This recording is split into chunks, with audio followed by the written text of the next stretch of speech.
What we've got here is failure to communicate. Some men you just can't reach. The trouble with Scotland is that it's full of Scots. Things look bad. It looks like you're not gonna make it. And you gotta get mean. I mean plumb mad dog mean. Because if you lose your head and you give up, then you neither live nor win. That's just the way it is. Your assignment tonight is strategic. You can't give the enemy a break. Send them to hell.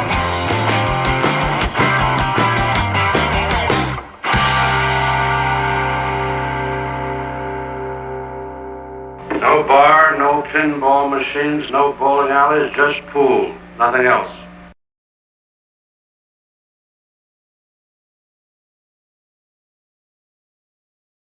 Right, good evening everybody. Welcome back to VP4TV.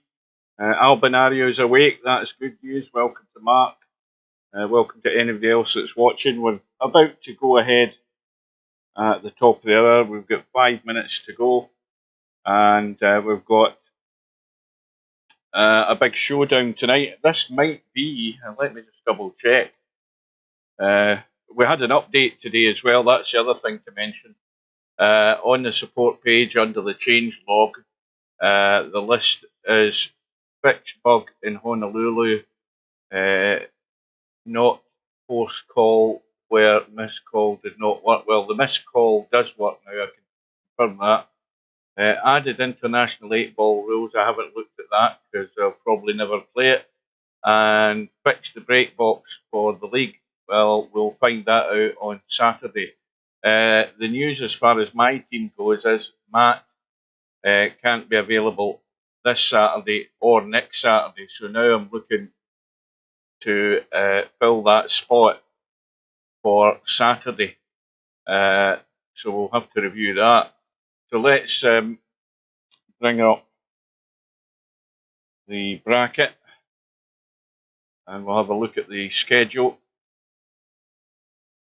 And the schedule will show that we've had another match added as well. We've got this match tonight in a few minutes' time. We've got the match that's been there for a day or two, Spectre Dawn and Bullabog Hall, which goes ahead on Friday afternoon at 2:30. We've also got the Cobra Interchange X match on Saturday. Now, the problem with that is that match starts at 6 p.m. and, of course, the leagues are often running at 5 p.m. So I intend to start coverage of the league matches this Saturday and then move to this match, obviously, when it starts. The last match is the one between Stubb and Vinces. That is on Sunday night or Saturday night, midnight, our time in the UK. I won't be there for that because I'm obviously working on Sunday. So that is where we're up to. Now, on the one-loss side, the remaining players there are Cobra and Interchange X. Now, is Interchange X in the States or Canada? Somebody will tell me in a minute. I think he's in the States, isn't he? And then, of course, on the winner's side, you've got Vinces. Where's he? Colombia or something like that? Or one of these other South American countries, and Stubbs in the States. So, in theory, you've still got 3 players from the USA left in this tournament, which is a bit of a surprise. You've still got Spectre Dawn. You've got Paul. Where's Paul come from? Is he from the Philippines? So you've got 3. You know, the USA have got a chance actually winning one of these big tournaments. They've got a better ratio of players still left in it. Now, just give me a second because Steve's probably in Discord. I'm just going to be tapping out. Hang on a minute.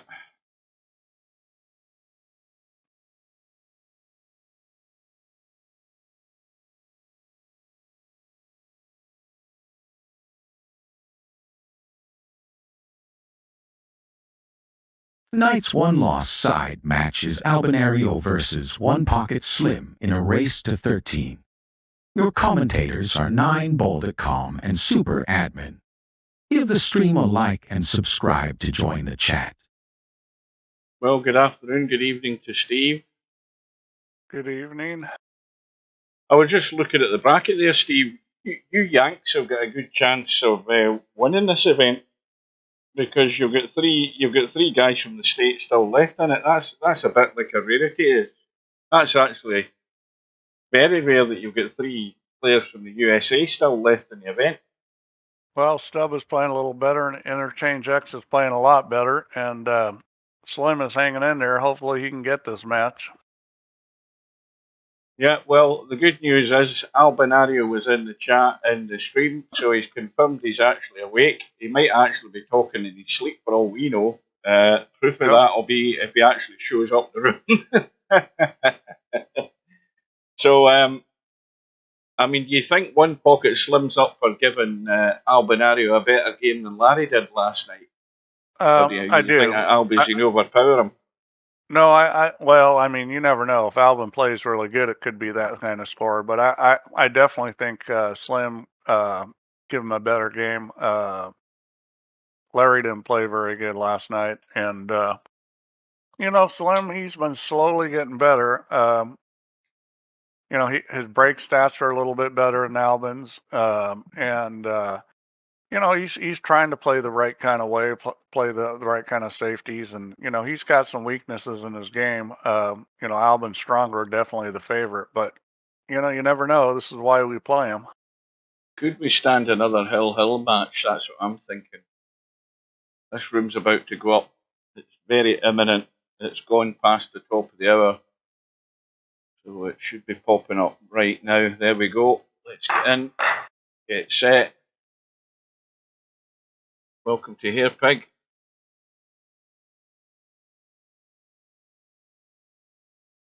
Well, I just hope it's a good match.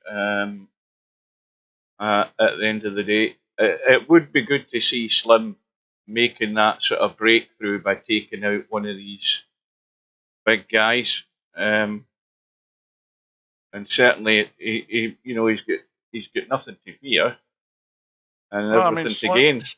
Slim is, he pockets balls well. He moves the cue ball pretty well. Does he pocket balls as good as Albin? I don't know, maybe. I think he's got far better touch than Larry has for these intricate little shots that he might have to resort to. He makes more cue ball mistakes than Albin, and I don't think his moving game's quite as good as Albin. But it's going to really come down to mistakes and who runs out well. And Slim's just he needs to run out when he gets easy tables. That's what really has to happen for him to be in this match. He needs to believe he can win. Right, here we go. We've got Slim on the right-hand side. Hopefully the audio is good. No complaints. We're broadcasting on the 4 channels tonight, so take your pick. Hairpig says he doesn't pot as well, but his safety game is under. I think he play. I know he's definitely trying to play better safes, and he has improved in that area. Well, Slim's got the first part done. He's won the lag.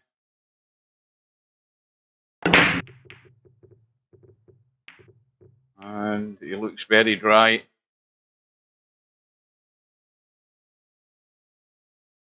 No, very dry and very sold out. I don't think it's sold out. The angle he's got in this one ball, he's cutting into the side. He's going to have to get good on this too, though. Well, he can go around the 7. I think that's the play, is to go around the 7. The speed is touchy on it because you're coming across the line. If you get on the 2 ball, I think he looks pretty good. Welcome to Brain Pull Out.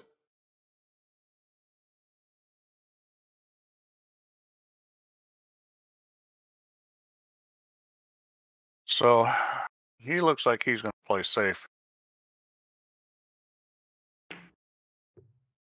And that is a terrible save.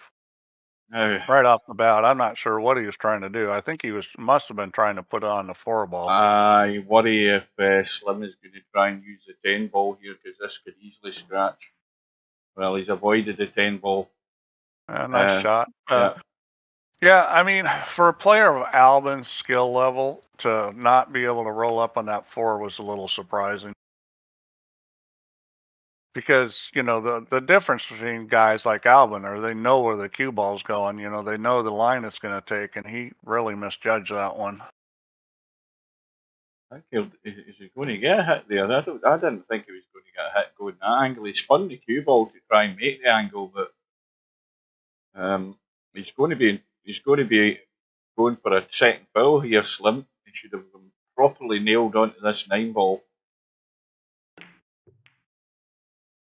Yeah, that's okay. I probably would try to run out there. If you're going to try to 3 foul him, you got to get a little better than he did. And he could have done maybe been tighter to that 9. See, that's the problem there. He's left too much of a gap. The other thing is, how are you going to play safe on the 1? I mean, there are some ways you can really lock them up. But when I've seen guys try to 3 foul in this game, especially on the 3rd foul, they'll do something that isn't you know, very, very effective. Even if you have to shoot a really hard shot, like, okay, like even if you had to thin off this one ball and try to go down behind the 5 or, you know, something that is kind of tricky, you need to do the tricky because if you're going to try to 3 foul them, you know, you got to play a really strong safe. Well, he's got to be committed here now, hasn't he? I mean, I think he's going to try to run out. yeah, I mean, yeah, you know, he's got it's the table's so open, you know, unless you feel pretty good about really getting them locked up, I think running out's the right move. Well, I think it's good that the 4 ball goes in the gap between the 5 and 10. That makes life a lot easier. Yeah, well, this is one of those tables. This is Oh dear, oh and dear. that's yeah, so that's what he can't do. He gets an easy Yeah. table, he needs to run out. That's a big, big fail with ball in hand.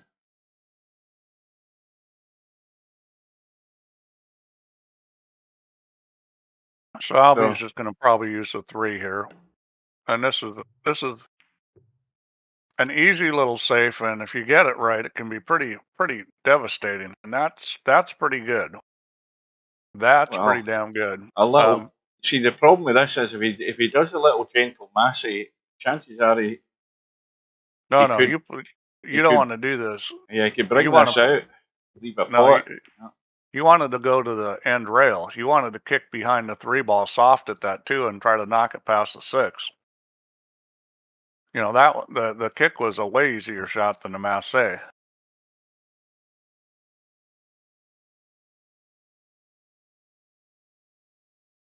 But I mean, that's the kind of thing that I'm seeing out of Slim still is, you know, not getting out on some easy racks and then making some bad decisions. So far, Albin hasn't been any better this match. You know, but I don't know. With Albin, I've seen this a lot. He's a slow starter. I don't know what it is, but he just seems like he doesn't play good at the beginning of matches. Now, yesterday against Larry, he didn't really play good the whole match. I guess he played better at the end. I mean, Larry really played poorly. So in behind the 9, is it? Or is what angles he Oh, got no, here? he's He's fine. straight. He's fine. Yeah, he is going in behind the 9. Stunned it in. Loads of room. Going to be good in the 6. Well, he would hope he is. He wants any sort of angle in the 6. And this is definitely one that's got away for Slim. Definitely. Yeah, well, it's only one game. It's one mistake. I mean, you know, the thing is you can't keep doing that. Your batting percentage got to be really high if he's going to win. Yeah, you don't want it to be one rack, one mistake. You want it to be like 4 or 5 racks, one mistake. That's the sort of ratio you want to be looking at. You've got to cut them down to an absolute minimum. It's the only way you're going to keep the pressure up.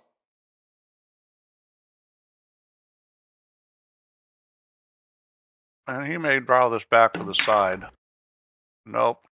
Tried to slide it over for the corner, I think. He's going a wee bit dodgy. Oh, no, that's fine. No, he's fine. Roll it.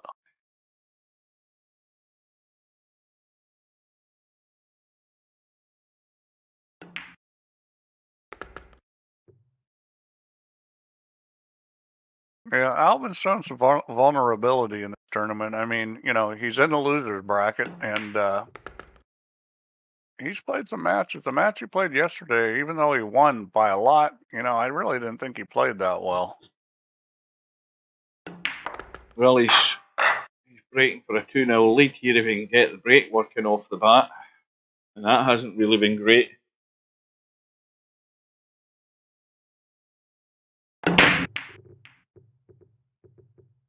And 2 ball goes. Got a ball down. I think he's going to have a shot here. Yeah. So, pretty good looking rack. It should be pretty easy to get on the 3 ball. Now you just got to avoid the 9. I think he's going to spin this and go to the side rail short of the side pocket. And that's nice because you're rolling on a good angle. See, you can't really mess up that way. I mean, if you you really don't want to hit the 3 ball, but even if you do that, you know, it's usually not going to be too bad. It's definitely looking good for 2-0. Now he's doing a fair bit of looking around here. Obviously, the shot in the 4 ball will just be. Well, he's now got himself hampered. He's a bit straight. He's over the whatever ball it is. Yeah, that's not wonderful. He's just going to go forward. The nice thing about this is you can't really get too wide on it. It'd be hard to. So this is going to be a lot of left English. This is that spinner shot. This is where you don't want to get put top on it. You just want to go straight across. Well, he's not even going to put that much English on it. He is up a little. I would put a lot of English on this. Now, you may try to just run into the 8 ball. Well, that's what I was going to say. I mean, running into the 8, yeah, he's got the right side of it. And that's fine. That's nice and controlled. As long as you're doing that kind of stuff under control, it's you know, it's good playing.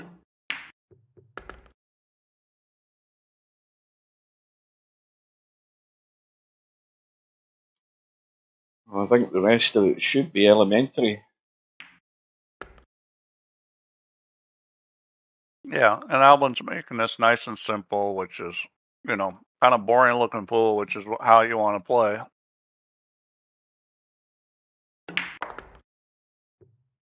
It'll be interesting when LS3 comes back to see what she looks like. Too far.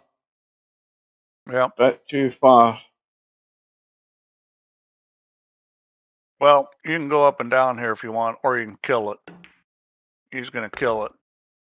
That's well done.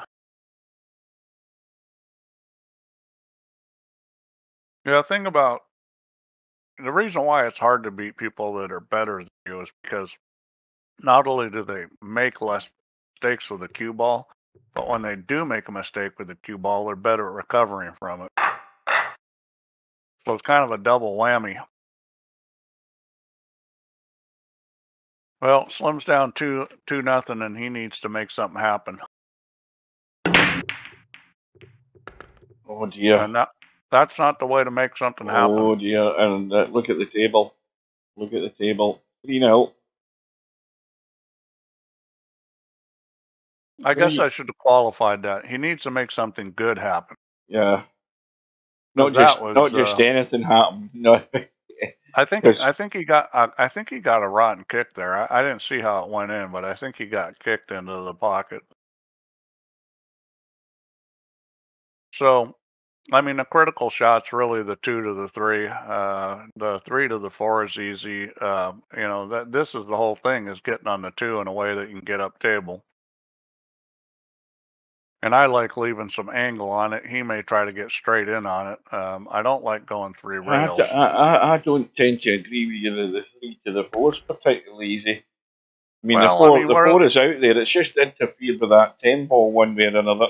But the thing is, where the 3 is on the rail, the easiest way to control line is with English. Oh, hang on a minute. Hang on. I think you better not have any spin in that. Yeah, see, this is simple because you hit this with a little bit of left English, and you come right down on a line where you can't get hooked. And from the 4 to the 5 is easy. So that's what I'm saying. This is an easy shot to where the 3 is sitting. Let's see if we can execute it. Oh, this is like in your sleep. You know, he pulled that back a little bit more than I think he wanted to. Maybe being a little overcautious. Like if I was playing in real life and I hit the shot like this, I'd be unhappy with myself. Because you should, a good player should be able to roll on a little better line than that. But you know, he's still fine.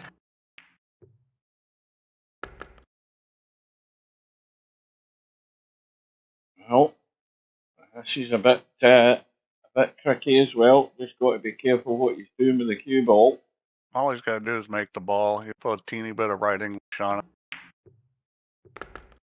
That's good. I mean, those kind of shots aren't shots I think Albin is going to miss too often.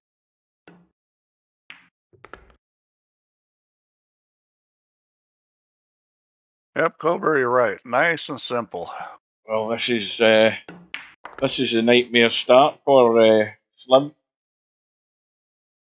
Still Well, got time to recover. you know, like we talked about, he needs to run out to easy tables, and when when he didn't run out to easy table, that really hurt. And then when he tried to shoot a mass A instead of kicking at that ball, that was just not a good decision. I mean, the kick not only was easier to hit the ball, but it was easier to get the safety on the 6. And Albin, you know, you got to put some pressure on Albin. If you make him think he's got an easy match, then he's probably going to play good. Well, Albie broke and ran in his last rack, didn't he? His last break. So The other thing is Albin just played yesterday, which I think is an advantage because, you know, I know guys play a bunch of VP, but, you know, how serious is it? How much are they bearing down? When you played a match the day before where, you know, you were bearing down and, you know, you felt some pressure, then well, that carries over to the next day. guess what he's doing here? He's going to play for the bump in the 3 and the 6 because the 3's no good, and he's hoping to still have a shot in the 2. That's the plan. Yeah, well, you got to hit this with a little speed because the way it's sitting, it's real easy to come up rotten on the. I'd probably try to hit the 6, brushing the 3 and hitting the 6. I think you can come out good, and he's not even going to mess with it. I Well, guess he's going to shoot the combo. That may not be that bad an idea because you know there was definitely a danger of coming up bad trying to break no, that 3 I out. don't think that 3 goes. That 3's. Oh, hang on, wrong button. No, he's going to shoot the combo. He's going to Yeah. shoot the 3-8 combo. No, that's way too tight to ever say the 3 goes. But he's not ideal for that. Does he think this 3 goes? Well, I mean, you know, he came up real short on that. No, the 3, he's not shooting. There's no way. This combo is it's pretty easy where the 8 is sitting. The fact that he got a funny angle is the only thing that really brings it into doubt. well, if he goes straight onto the 8, it ain't going in. Simple as that. He's got to catch the 8. So And this is a little tricky with the position because you he don't you called got the to watch 3. out. He's called the 3. Is that what He Hairpike called said? the 3. That's never going in. I mean, Well, I don't know why he called the 3. The combination was a lot easier than that shot on the 3. I can't believe that he believed that the 3 went. Yeah, he should have played for the break. I mean, I think that was a very high percentage shot when he cut that 2 to bump the 3 and 6, knock the 2, whatever it was it 1, and he could have broke that 3 and 6 out. If he wasn't going to do that, he certainly should have been playing for the combo because that pocket was pretty small. This needs to just hold up. He's fine, but this is a gift of an opportunity for Slim. He really shouldn't have been at the table here with that. I think Albie made a mistake not playing the breakout. I think everybody would have went for the breakout there thinking that the rods were pretty good that were going to be on the 2. You really need to be unlucky not to have that shot in the 2. Yeah, This is a well good done line. here. Well, that's just a nice controlled shot. I like the way he hit that. Hairpig, you need to get yourself wired in with Slim so he's wired for sound, and that way you can coach him. So that's a relief for Slim. And now, can he back it up? Can he get a decent break? Yeah, well, I mean, watch out. No. Oh, God. Now he needs a bit of luck. I think he's just got it. Well, this is an interesting push out. This is one you're liable to get back. Well, why don't you just push the cue ball onto the 8 ball and leave him staring at the 1? Why don't you do that? Because it's too hard. I push it down further. I try to get it down further. Well, he's definitely going to be shooting again. He's definitely going to be shooting. Well, he's going to be kicking at it. So this shot, this is kind of tricky. I'm not sure you can get the cue ball out of there. He's just going to soft kick at it. I don't really like that play in most instances, but in that case, it was probably a pretty good thing to do. There is a play to hook him with the 3, and Alvin didn't do it right. You were going to have to jack up a little on that to get the cue ball to kind of slide a little more. So now Alvin's going to be in trouble, I think. Ooh, Oh no, it just no. leaked out. Oh, Yeah. that was a touchy little shot. Has he left the cut? I don't think he has. I think that Well, 6 ball just interfering slightly. he can cut it, but the cue ball's going in the side pocket. So yeah, I that's mean, that's the other reason he can't yet, because it's right on the jaw, so he's heading into the pocket. So just got to push it around. Hopefully it finds a gap. Oh no, he's taking the cue ball away. That'll do it. perfect. No, that was a good shot. See, he put a little bit of right English on that to flatten it out and kill it. That was a very good shot.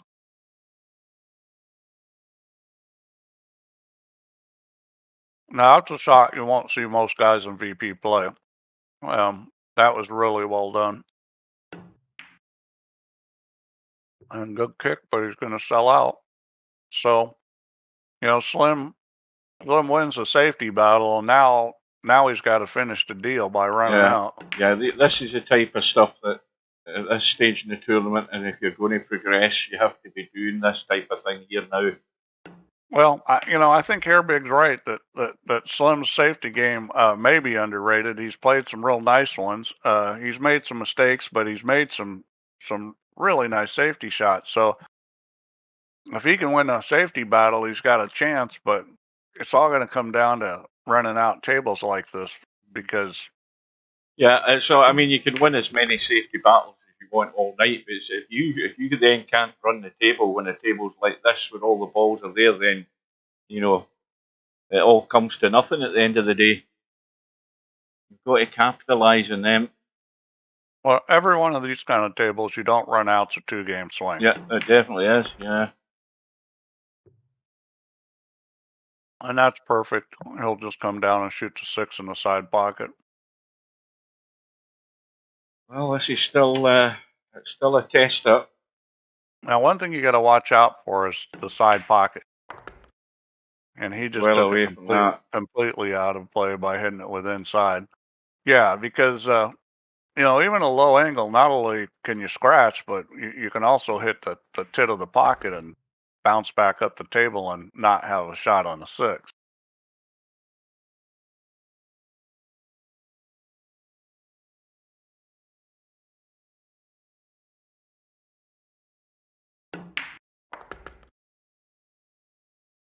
And I like how he's controlling the cue ball because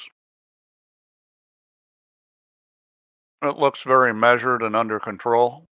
And that's what you want to see. And I'm not talking about these shots where he's rolling them, but like that last little kind of stun draw, that kind of shot, looks like it's hit with intent and under control. Yeah, it doesn't look like a trackball mouse. And if you look at different players on here, LS3 I'm going to bring up again because she's learned to roll the cue ball pretty good and be under control. But that kind of game where those shots where you're kind of putting a little spin on them and trying to control them, and she doesn't do that as well. If she started doing that, then she'd really be a contender to start winning some of these tournaments because her game's pretty good. She pots balls great. She rolls the ball well now. Just got to get that extra little thing, and it looks like Slim's got some of that. Well, let's see what he pushes out to. Well, Albie got the 3 ball in the break. He's definitely. I mean, he's leaving a tempter there for Slim because Albie, Slim knows Albie's going to have a go at the jump. I don't like that push out. I mean, unless you're real confident about jumping this ball. Yeah, I think that is in Albinario's ploy here. He's actually calling Slim's bluff here. You have a go at the jump because that 1 ball's going in. If you get the hit, it's going in off the 2, no problem. And Slim's not taking the bait. The other worry, of course, is if he doesn't leave this one ball entirely safe, then there's an easy combo with the 8 ball, I think, to nudge that in, still be at the table for Albie. I mean, there's any scenario here. There's not a lot of cover. I will say that was a difficult push situation, but there were things that you could do that I think were better than that. The surprising thing is that I didn't notice there, but I realised Slim's passed it back to Albie, and Albie bottled out in the jump, so I don't know why. I thought that was in Albie's plan there, and he's bottled out in the jump. I thought he was all for the jump shot there. I don't think Albie pushed the cue ball to the spot he wanted to. Well, let's see if Slim can now administer the punishment. You know, he's again having a good look round before he makes his move. Let's have a look at this 8 ball, see what it's sitting like. Well, that's right in the pocket, so there's no worry about that. I will say this about the push. He didn't take very long. I mean, I was still looking at the table going, man, where are you going to push here? Because that was a tricky push, and Albin did not take very much time on that. You just have to tweak this a wee bit because it's too straight, a wee bit of spin. Yeah. This is a table even I might run out, so Slim certainly should. And this is pretty straightforward. Yeah, I really did think that Albie was leading OnePocketSlim up the garden path there by playing that push out in such a way to leave the option of a jump shot, and then the fact that Slim called Albie's bluff again by giving it back to him. Albie didn't take the jump, especially with the 2 ball where it was sitting, and then of course he scratched off the 2 ball. So you know, whatever he did, it backfired. Let's put it that way. Well, right now Slim looks very under control, which means if you're watching a guy and he's playing under control the way he's moving a cue ball, it also means that he's probably also under control emotionally. Well, he's settled in now. I mean, he's comfortable. He's eased the pressure back all square. So, you know, Albinario is now going to be under pressure a bit here if Slim can dish up in this next rack because he's breaking. And then it starts to get interesting.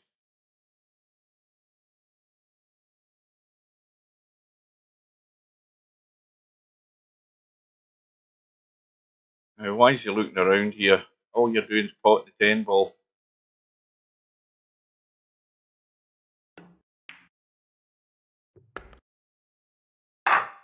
So 3 apiece. Slim breaking, rack number 7. Sticking with the same break from the same side. Slim's even it out, and he's done enough to put pressure on Albie. I mean, Albie is now like, boy, this guy's playing safe. He's running out. So Albie knows that he's in the match. He's dry. And yeah, he's just going to play a side-to-side safety here. Yeah, and he's ducking round the back there.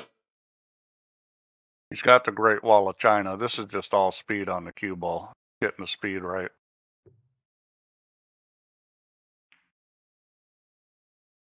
And that's pretty good. So this one I would try to hit the one pretty solid, you know, not 2 rails, but 1 rail. And the reason why is that you know, the cue ball is going to come up. If you go 2 rails, the cue ball is coming up above the 1. Now he's going to kick at it which way? What's he doing? Well, I would kick it. I would kick it off the end rail. Oh, he's calling up there. And this you just want to hit the one solid with the speed that if it goes across the other long rail, it's going to go to the middle of the other end rail. And he didn't catch it very good, but he might get lucky. And he does. Yeah. And well, that was a semi-pro wiggle there from Albinario. Well, Alvin's a little frustrated, and that's good. I mean, that's what you want your opponent to be, is frustrated. Yeah, you know, when I say something like, well, you want to kick it at this speed and stuff like that, I mean, obviously you're not going to always hit that kick perfectly, but, you know, you got to have an idea in your mind that this is what I'm doing with that 1 ball, whether or not you pull it off. Well, he's spinning this around. It's a good shot, and he's come out smelling like a rose there. Yeah. You give up a shot?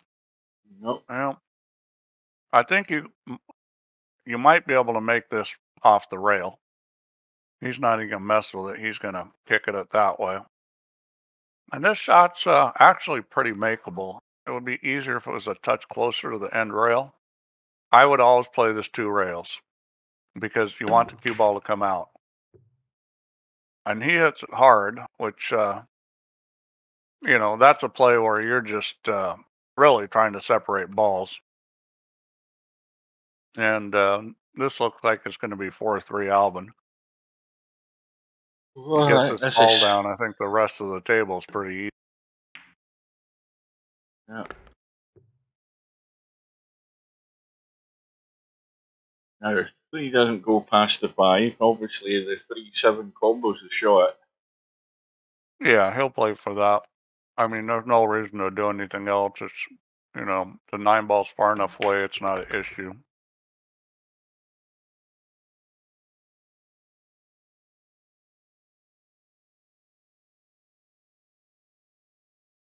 Now, he'll be fine regardless whether the 3 gets in, so it won't matter.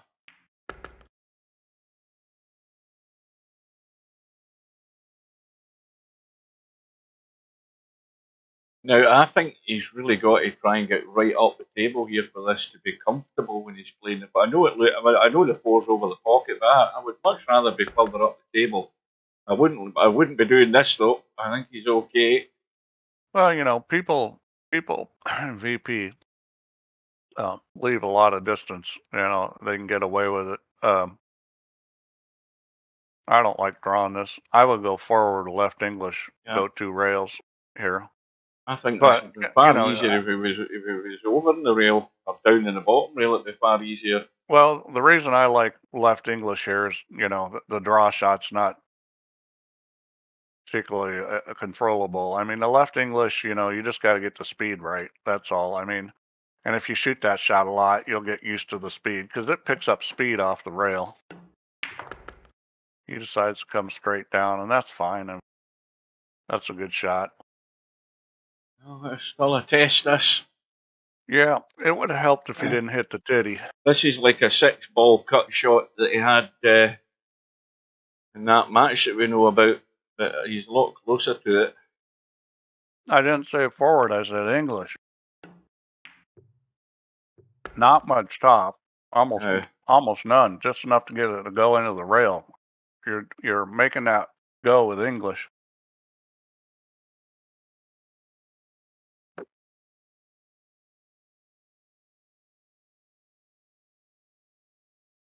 Eight ball into the other side, or is it?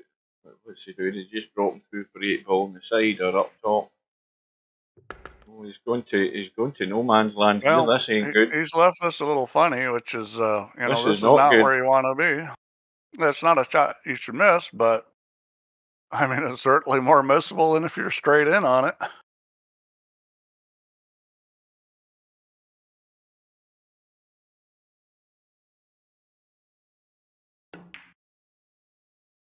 It's going clean.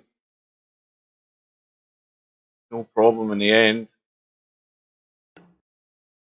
And 4-3 lead with the break.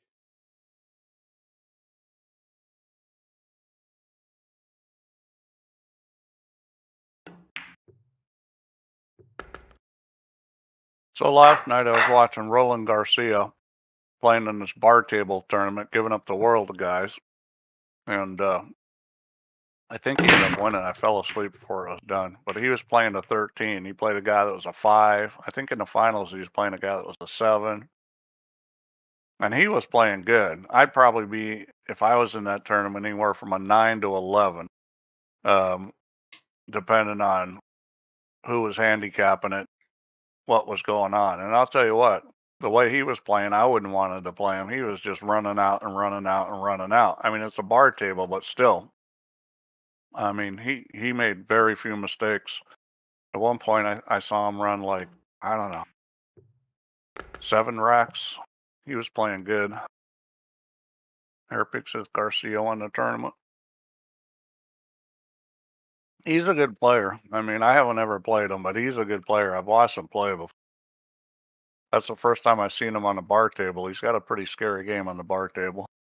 I'd be a wee bit worried if I'm slim because every ball that Albie's potting has gone right into the centre of the pocket. Well, This table he should be out on. I mean, there's nothing that's really terrible, but there are some Watch this 8 things ball that could screw him. like that. Like that. And now, he needed to get good on the 5. And now, well, I don't even think he can see it. He'd have to twist this. He may bank this. Yeah. I think he's going to end up banking it.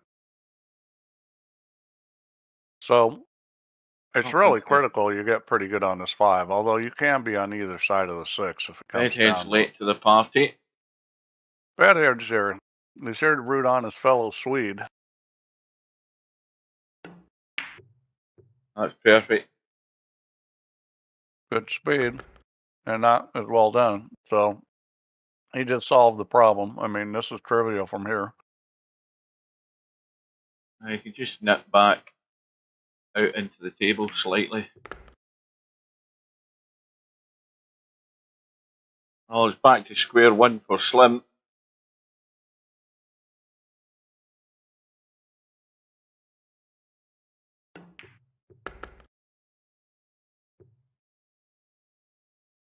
Welcome to Smoking Sid.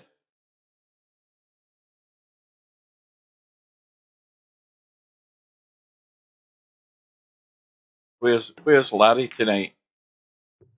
Licking his wounds. Larry doesn't know yet, but he's probably going to be playing Saturday. I gotta send a message to the team.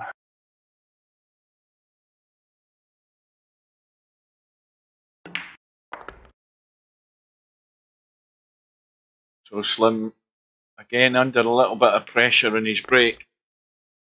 Trailing by 2, got to respond.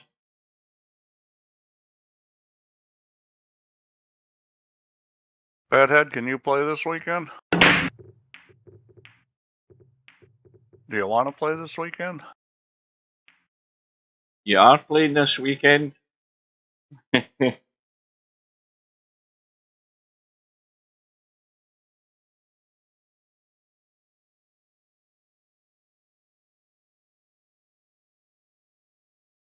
Well, dry break and Albin's got another good table and everything's gone sideways for Slim. Really hasn't done a whole lot wrong as of late, but Albin's started to respond and play well. This is looking ominous, this rack. When your opponent breaks and runs out and then you break dry and leave him this kind of rack, it's not good. This is pain when you're sitting watching this because you know what's going to happen. You're thinking, where can he make a mistake here? Well, I mean, you can always make a mistake, but I kind of doubt that's going to happen with this kind of table. Well, the good news, Steve, is Bedhead's available. Yep, he's going to get put in.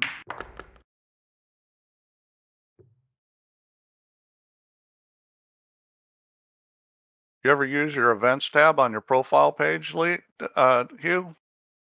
Events? Yeah.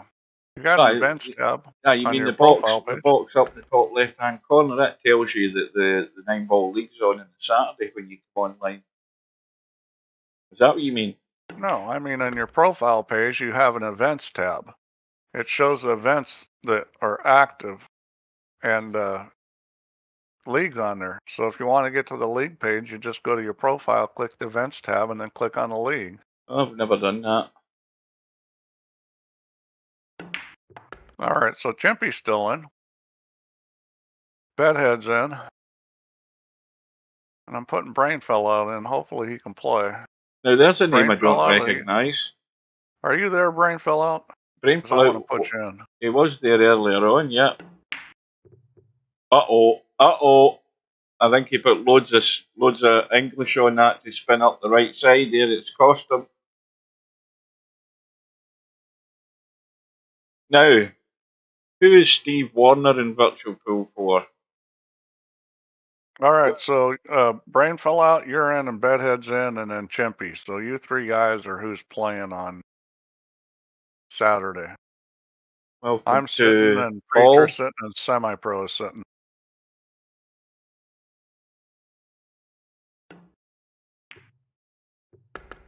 Welcome to Steve Warner. Ah, well, there's an old-time VP3 player, Steve. Welcome to Paul. Where's Paul? I don't see Paul. Yeah, Paul 24's there, Bullabog. They're all coming in late, but they're That name's not in my chat.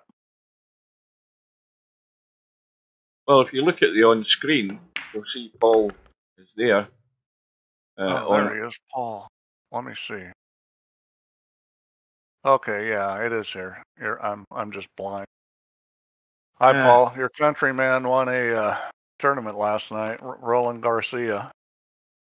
I think it had a pretty nice prize, first place too. What was the first place for that, Hairpig?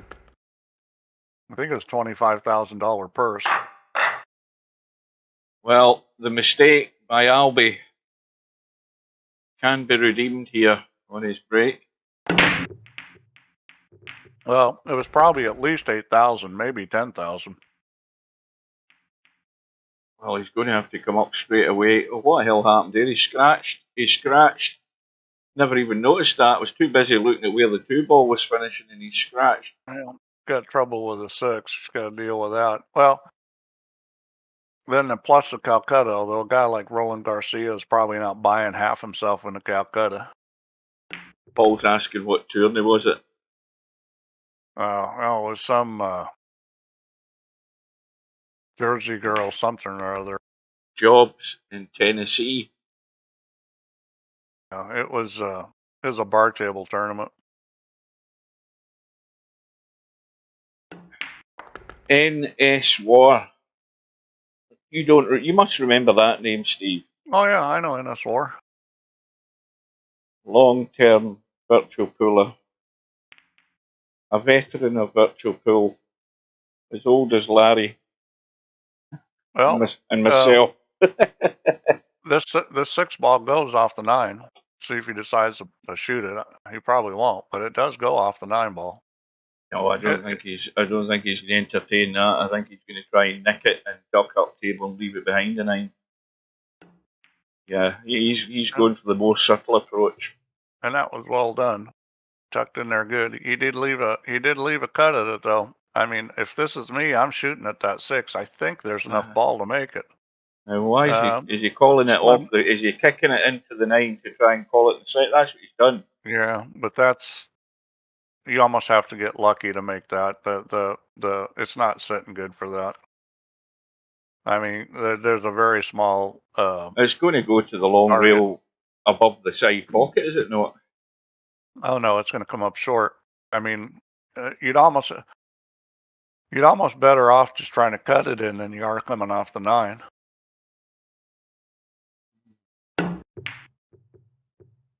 I would have tried to cut it in the corner pocket myself, because even if you're a little thin on it, you got the 7-ball sitting there that might help you.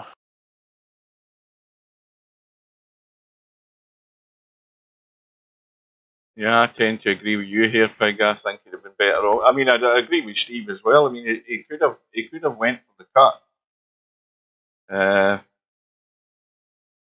But as it is, he's given up this rack.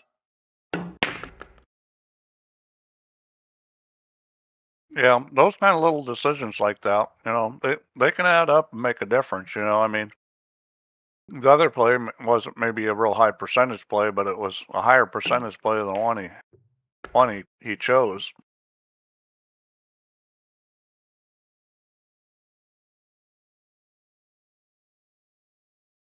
Well, yeah, nothing wrong with working on the real game. You must still be able to see the other end of the table, then, Steve. There's quite a few people play virtual pool because they can't see the other end of the table, and that's I can't see the balls. No, you can't see it for the lampshade. That's just a height problem. I wasn't referring to that. You have to duck. Well, the balls are all fuzzy for me. Yeah, I had to give up snooker because I couldn't see the end of the table.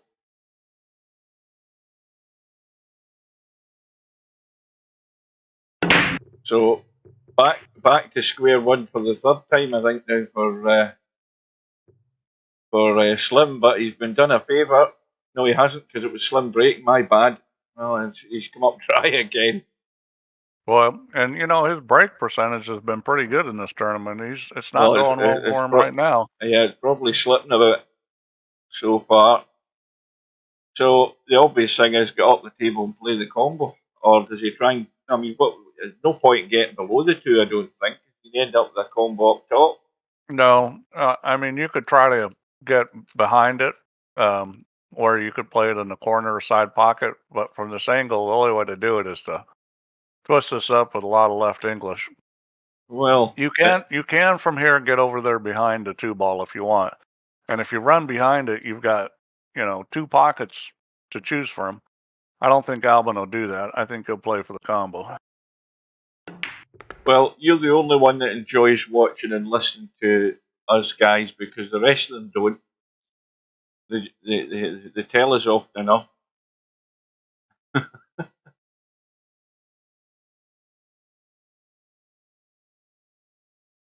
There, Mark's just woken up. Well, this angle combination is pretty easy as far as combos go. Well, it's going to be combos galore here because he's got the 3-8. Now that he really needs to be dead straight in this if he can, because he doesn't want to be cutting the 3 onto the 8, because the 3 can end up dead with the 5. Well, no, not if you just roll it. I mean, you could get a lot of 8 balls to go nowhere. You just want to get pretty straight on the 3. Good evening to Semi-Pro.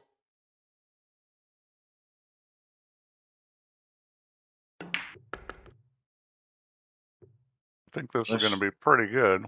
Yeah, that's right on the button. Yeah. That's perfect. Let's roll this. Now he needs to make sure that he's coming back for the 4, because if this 3 goes in, he has to play a 2-way shot here, because if the 3 goes in, he's in trouble. No, he's well away from that. So he's got a decision here. It's probably easier to play for the same pocket, but if he's going to play for the corner, he's probably going to play high. And then if he's going to play up table, and that's fine. He's going to be jacking up on this at the angle he got. I wanted to see him go high and then play 4L position. Yeah, I reckon the pool balls would be frozen to the rack in Wisconsin right now. Well, that's absolutely dead weight. Pocket speed. So, I think I'm right in saying that for the first time in the match, I might be wrong, but I think that's the first time we've got a 3-rack gap here.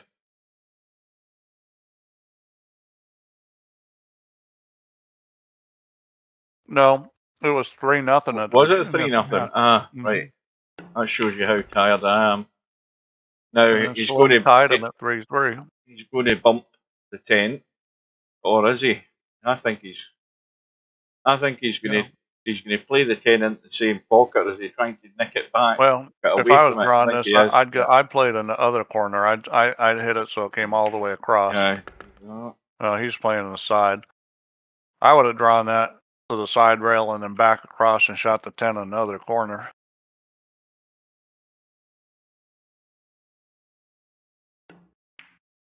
Dead weight, no problem. Well, that definitely means it's back to square one then. For the 4th time. Although it's a little bit more severe now. It's 3 racks again. Well, Slim's break is killing him right now because he's played pretty good. Well, cue ball. There's a foul. Cue ball. Now here you go, Slim. This is a must. Yeah. This is a pretty easy table. I mean, this is one he definitely should be running out. I'll tell you what else they do in Sweden, here, Pig. They run in and out of the sauna and beat each other with branches off a bush and run about naked in the snow. That's what they do in Sweden. You don't know what these Swedes get up to at this time of the year. They're up to all sorts. You want to get on this good, so it's easy to get on the 4. And I wouldn't say that's good. No, he's got a bit too much angle. That's that was a critical Is it shot. little soft draw? Yeah, and that was beautifully played See, there. well, That's he what I'm played it. talking about the touch. That's the Yeah, kind of shot LS3 needs to learn. That he's like that comfortable with little that sort soft of stuff. draw. Now, see that sort of stuff there. You can't do that good with a trackball mouse. I'll tell you Yeah. that to blue in the face. You cannot do that sort of stuff with a trackball mouse. Well, Anybody says you can's a liar. those are pretty advanced shots because you're judging how much the cue ball's turning over. You know, those little soft draw shots like that. You can come up short on them, or hit too much draw. I mean, there's all kinds of ways to mess them up.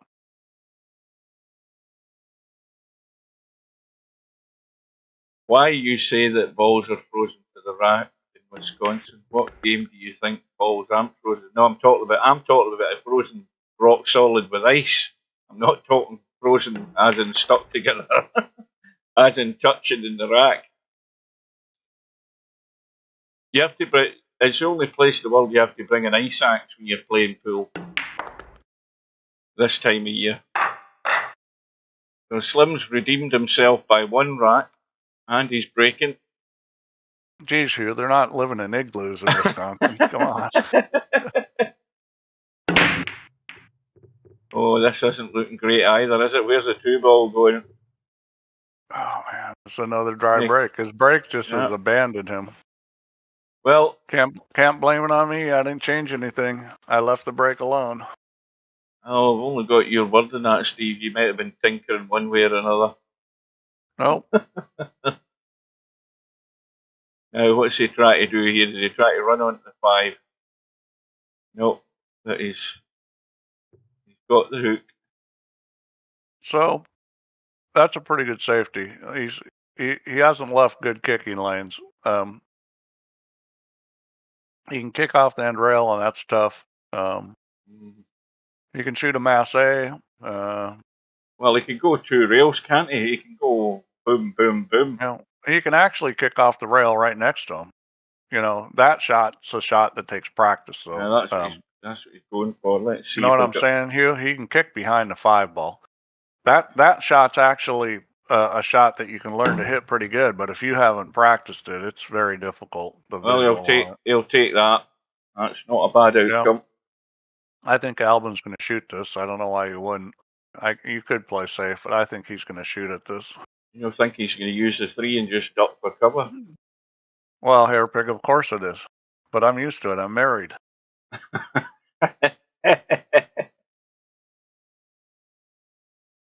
And Steve had to actually turn there to make sure nobody was eavesdropping when he said that. No, I know she's gone right now.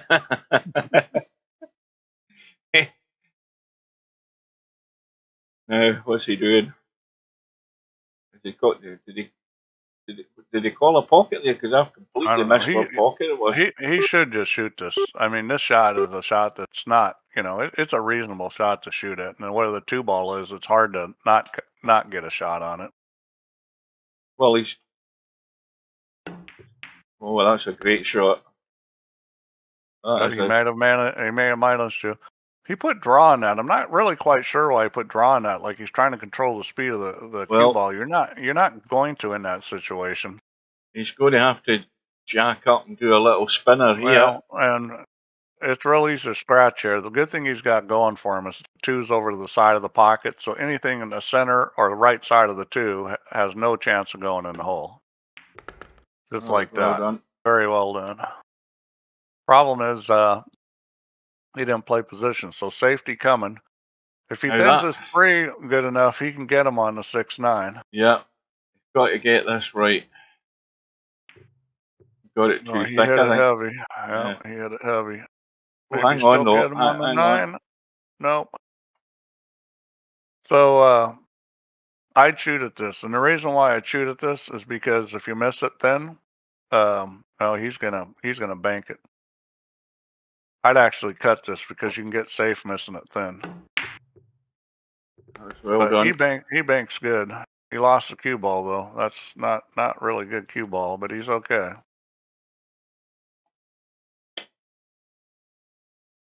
Well, pressure shot here for Slim.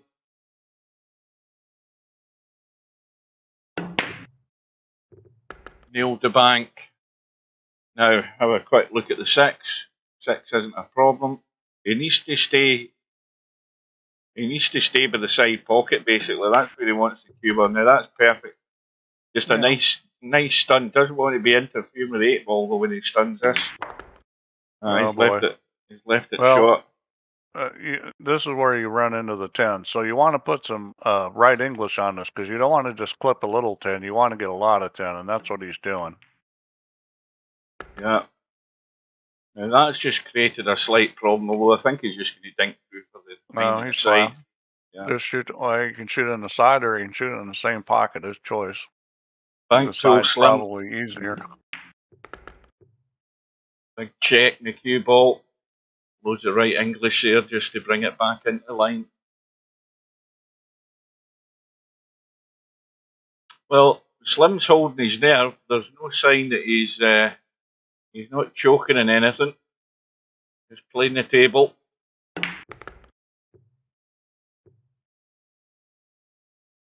I'm getting tired of seeing guys make so many long banks. I may tighten up the oh, here we go. Rails a little bit. Here we go.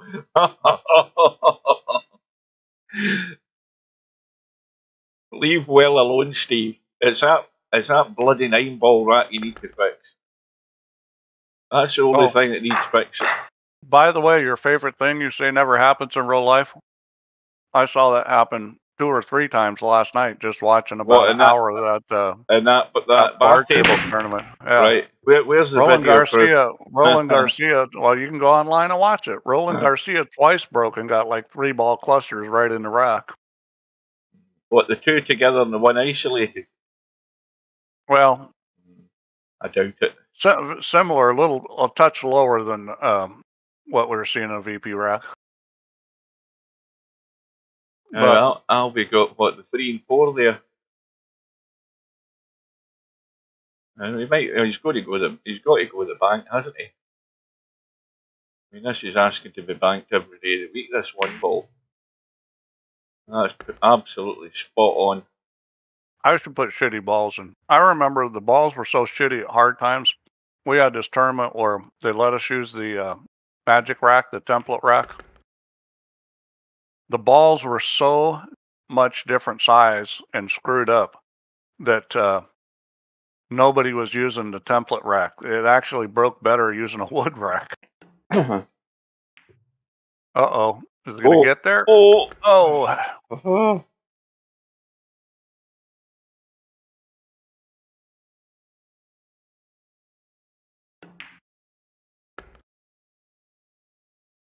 Yeah, because what happens with pool balls is they wear.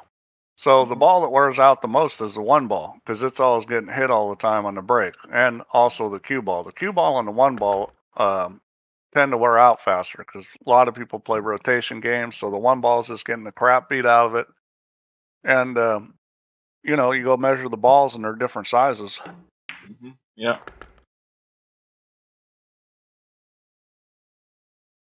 So it's going back to 2.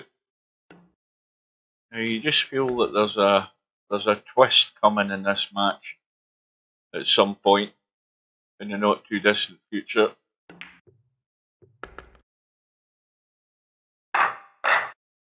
But again, as it gets closer to that end goal, the pressure mounts up on the break. And this isn't looking good either. Try again. I think Slim's going to have to change up here. He's going to have to change up. The 1 ball does go. It's tight, but it goes. Yeah, Slim really needs this rack. He needs Albin to screw up. I mean, this is no gimme rack. The 3 isn't that easy to get to. This first shot is tricky, and you need to get good on the 2 so you can get to the 3. Let's see, what would I do here? I come straight up the table and straight back down at the 2. I go between the 2 and 8. I'm just double checking that he is playing the cut. He's now finally having a look at the pot angle. For the most part, I'd try to get close to the 2 ball with the cue ball.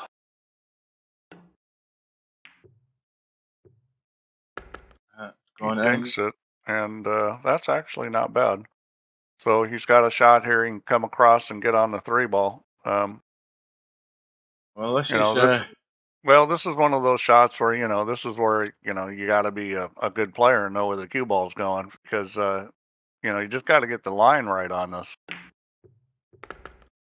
that'll do. He's a little high, but that's the Well, safety play. Is a be little high. A little high is better than interfering with the 6, so he's got all the room in the world to get out in the 4. Yeah, Now, I mean that's a smart thing to do. Be a now, little high on that. if he gets really good in the 4, is he going to be right plumb on this 5-9 combo?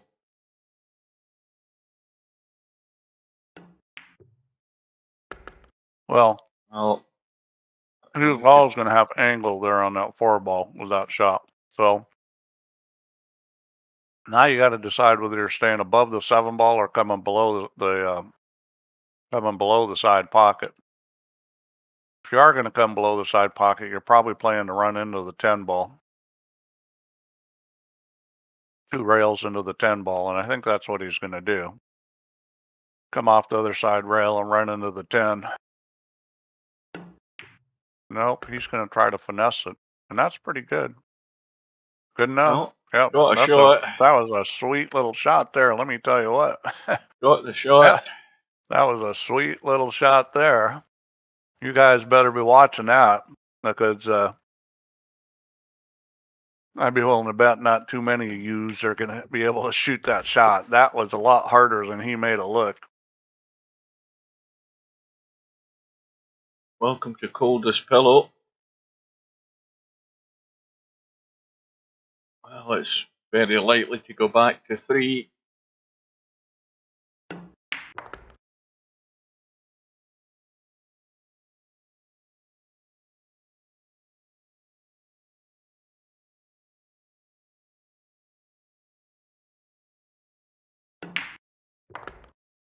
Well, the main factor in all of this, Paul, is having your mouse dialed in.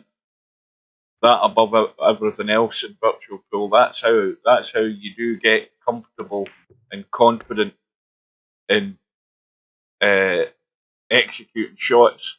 That touch shot to get to that angle on the short side of the 5. All of that stuff you're comfortable with as long as you're happy with your mouse settings. That's a very difficult shot. Low Q-tip position and kind of hitting a real soft draw shot with it to control how much the ball wants to bounce off the rail. I mean, that's a hard shot. Well, this could be the make or break one, really, to get to double figures, put Slim 4 behind. Big ask then. 6-ball is gone. Oh, now where's the 2 going? It's going through the gap, little brush in the 1. Everything's on. Unfortunately for Slim, Albin's playing a lot better than he did against Larry. I mean, Albin's playing very well, and I do think a lot of this is because he played yesterday. It's a big advantage to carry that over to the next day. I think he'll shoot this 2 in the side. He's just going to roll this and go to the side rail and shoot the 2 in the side pocket. So he needs to get pretty good on this. Well, he decided to go to the corner. I like that better because I think he's way easier to get on the 3-ball shooting a 2 in the corner. Well, I'm generalising a bit there, Interchange X, because there's a lot of players in virtual pool don't have their mouse dialed in, which is why they're not comfortable in controlling the cue ball as well. Well, that shot takes a lot of touch, even if your mouse is dialed in. That you guys can go try that shot. That shot's tough because if you come up a little short, too much spin comes off the cue ball, you don't come back, and if you let the spin carry too far, then you're just gonna be in trouble. You're not gonna be able to control it. You've seen Larry where he's not went through in a couple of shots during this tournament. Where he's not delivered the cue. And And the thing is, you can't hit that hard. If you hit it hard, you're going to get with the shot that I was talking about, where you come off the other rail into the 10. That's that shot. You guys should go try that shot. I think you're going to find it is really hard.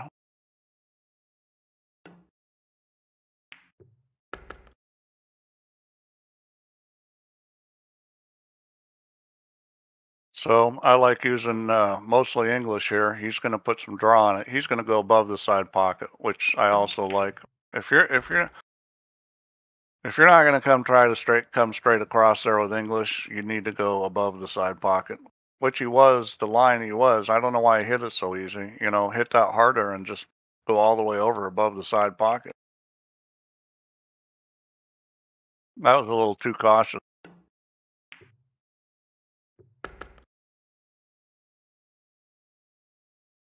And that's perfect. You He's get the out. feeling that Albie means business in what's left in this tournament. I think he does. Because it's certainly a contrast from how he was last night.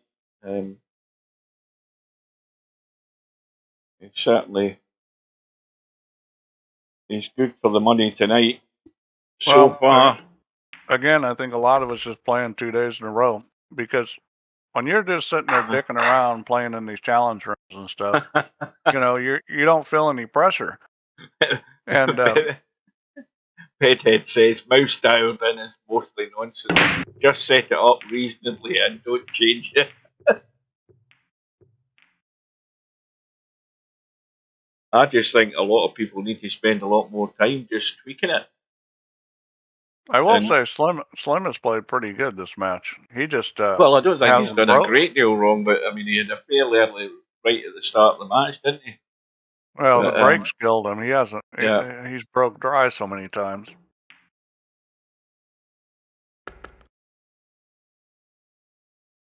Yeah, see, that's when the break matters, when you're playing somebody good. Yeah. Speaking of Santos, Paul, so I played him in the tournament. It was the end of the world tournament for the Mexican end of the world. And I missed 1 ball in the match, just 10 ball. He misses 2 balls in the match. And it was raced 9, I think, and I think I lost 9-6.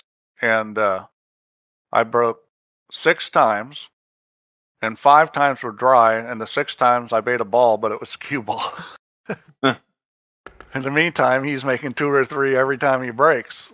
So I outplay him and I lose. And that, you know, when you start playing guys like Albin in this game, you've got to break good, because if you don't break good, it's very difficult to win, because they're just going to run out a lot. Welcome to Bill. The news, Bill, is that Matt can't make the league on Saturday or next Saturday, so I'm going to have to try and get a word with Larry and see if he can spot again this week, because we need the big guns up front. Uh-oh. Ooh. And I think he's covered it. Yeah, so oh no, I think he can make this. I think he can make this kick into the left. He might have to twist it just a little bit. He can obviously go up and down table too, which might be a better choice. See what he decides to do. I'd probably kick it just off the end rail myself, go up and down the table. Well, I don't like. I mean, he's got a chance going the way he's looking at the moment. Yeah, but the problem with this is, if you go to the left, is you've got to masse it slightly. I don't think you can make it without doing that. So that's why I kick up and down, because I just think it's. Well, he's got way amount of English on that. Well, got it. I was wrong. He was able to get to it. That was a beautiful shot. I mean, that was really extreme. I thought that was miscue territory. That, I'll tell you, he's a good judge for that shot. Yep, and he played the speed perfect. Got it just the right amount of 5 to get perfect on this. Now can he get himself out of there? Oh yeah, he can. Big dig. and a bump in the 10, which hasn't really done him a great deal of harm. Well done. Now, you just got to watch this side pocket, haven't you? Well, you should be on a line coming a little below it. Or purposely stay above it. You got your choice. He looks like he's going to stay above it. Yeah. Oh, he's going at it. That's not good. Well, that's the risk you take. Yeah, he was just below it. But, you know, it's always scary when it's going in that line. Decides to go forward there. Yeah, you know, I mean, Slim's really played well. It's just mainly been the break, I think. I think if Slim would have broke better, this match would be tied. Yeah, well, Albie's breaking next, so fingers crossed if you're Slim. Yeah, Slim needs a dry break. He needs to catch up here pretty quick.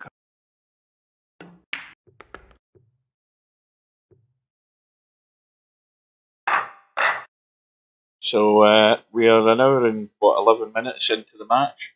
Or let's say an hour and 10. It'll be about a minute past when it started. And, well, the bad news for Slim is Albie's spotting balls on the break. And I think that little push helped him. He'll bank this one. Fortunately for him, the 2 does not go up past the 5, so he's got to get on the other side of it, and that makes this tricky. He may play safe here. Yeah, I think...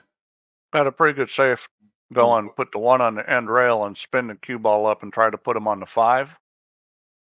So, you know, you're back cutting the 1. That 1's probably not going to make it to the end rail at that. He may just bank this. No, he's cutting in the side, I think. Yeah, he's lining it up on the side. Yeah, well cut in the side. Cue ball's tough here, though.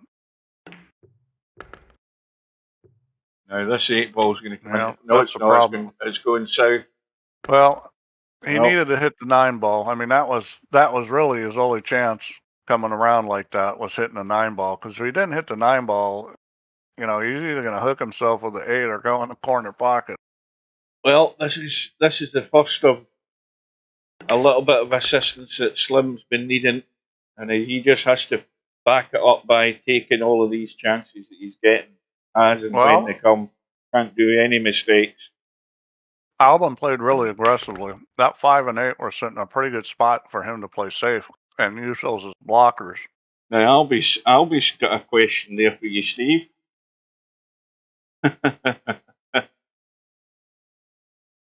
Have the rails changed? Yeah, just for you, Albin. I mean, the guy's played great the whole match. He shoots 1 shot that doesn't go where he thinks it should, and he's thinking the rails changed. Maybe he's got little words going on in his head there, and he's convinced himself he's getting duped by the rails.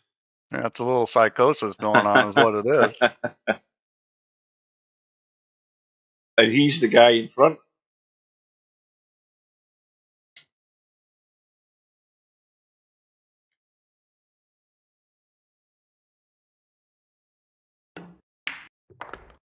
Watch that pocket.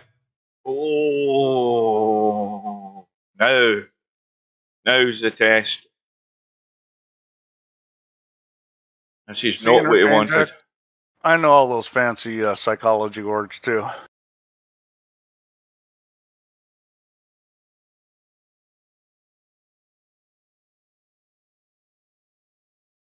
And I know just when to use them. When guys start saying stuff like that. Well done. That was definitely a disconnect with reality there. Here's another good one. Yeah, Slim's pretty good mentally. I mean, you know, his game just keeps getting better. It's slow progress, but it's steady, which is typical when you get to a high level.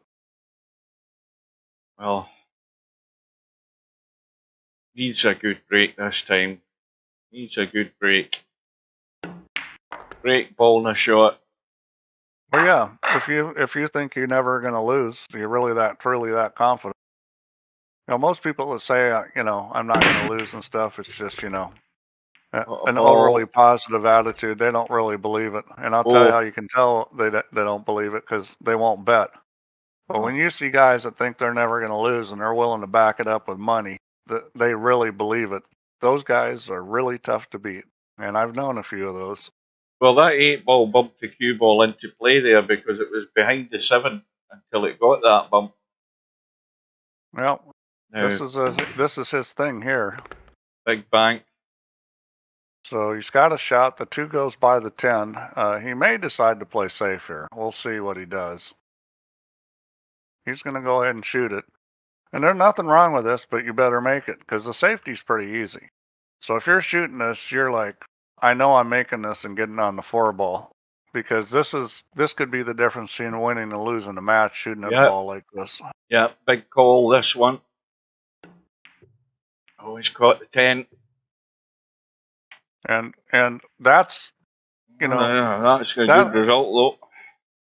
You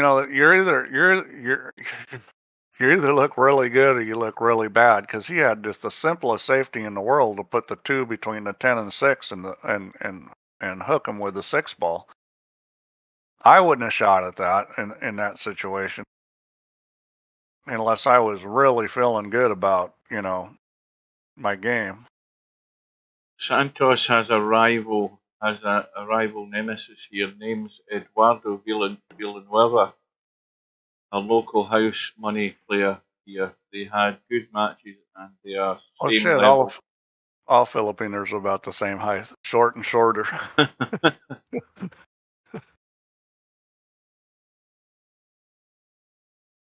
You see me playing Ramon Mystica. He looks like Yoda. That's how tall he is. I can just imagine Chewbacca. That's Steve standing next to him then. Well, the best thing, he's going to have to slow roll this, because there wasn't a lot he could do. And now Slim has a chance to put him in trouble. This is actually a pretty easy safety. You're going to thin the 2. You just got to avoid the 9. You're going to use the 7 and 8 and take it up table. The big problem is you need to hit this real thin and come close to the side pocket. First diamond is like perfect. First diamond past the side pocket. Oh, he hit it way hard. What did he hit it so hard for? He hit it on the perfect line, but he blasted it. That's a huge mistake. No. So, you got your choice here. You can be aggressive and shoot this, which I wouldn't, especially where the 10-ball is, or you can play off the left side of it and use the 7-8, or even try to put him on the 9-ball, because you can use the 10 to slow it down. Your choice. He's going to go for the 9-ball, and oh, no, he's just 7-8. He didn't hit it hard enough to get to the 9. And that's the direct result of Slim. I don't know what he was thinking there when he shot it. That almost looked like he had a trackball. Yeah, but you see why Albie played using the 7 and 8 there, because had he gone short on that 9, he was leaving the cut on the 2. Yeah, Ronnie Elcano is a unicorn, and he was just a phenomenal player. He doesn't play as good as he used to, but he was super strong. I mean, he was one of the best players in the world at one point. Where's the cue ball going? A lot of people don't realize that. I remember when Shane and Efren were playing one of these long matches, they were being asked questions before the match. And somebody asked Shane who he wanted in a partner if they were playing Team 10-ball. And he said Ronnie Elcano. Anybody you want in the world, who do you want as a partner? And Shane said Ronnie Elcano. So that tells you how good the guy plays. Or played. Why don't I like Ronnie? Well, I'm not getting into that. He's not my favorite Filipino. Let's just put it that way. Obviously, you haven't spent much time around him. Well, come off this to miss the 8.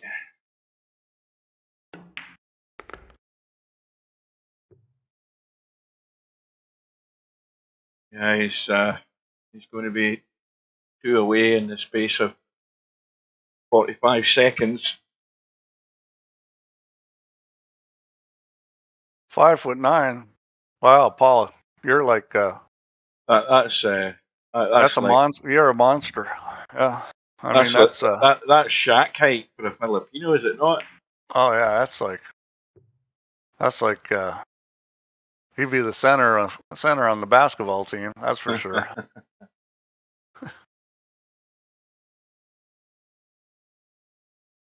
Well, and Albin's getting this wreck, and it's And he's going it to be really break. it He's going to really be comes breaking to down get to the that hill. crappy safety that Slim played. I mean, I just couldn't believe how hard he hit that.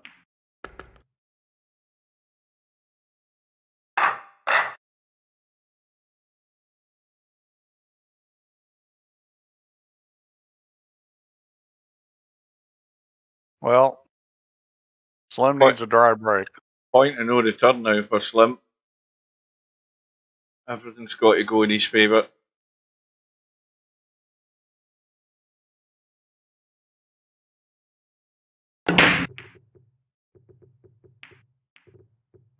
And, well, he's had the first bit of assistance. The break's dry. The one ball's awkward. The two ball, well, I wouldn't be worrying about the two ball at the moment. I'm worrying about what I'm doing with the one ball first.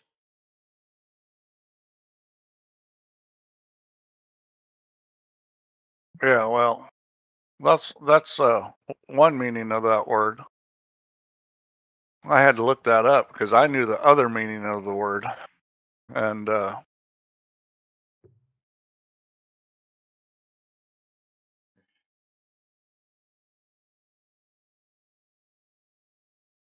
Now, what about trying a really tricky thin edge? And maybe that might not work. Can you go loads of left English and just clip the edge of the one and spin right across the table and leave the one behind the 2 and 3 and come back across the table? That'd be ambitious. He's looking like something like that. that would be very ambitious. The shot here is the kick behind the one. Anybody wants to know? Oh, he's using the 10 instead. That's a nice shot. The shot I would have hit is I would have kicked behind the one and stuck the cue ball there and take the one to the other long rail and back across and use the 2-3 that way because there was enough room to kick behind the one and stop it. Well, that 9 Well, ball. it's a Bible word, but it besides meaning a giant, it also means it's a child from an angel having sex with a human.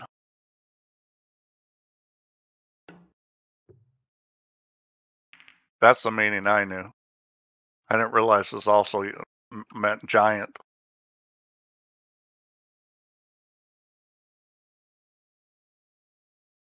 Well, let's see. Is he gonna try to bank this? This is I think he can bank this and get the cue ball out of the way. He ain't gonna fool with it.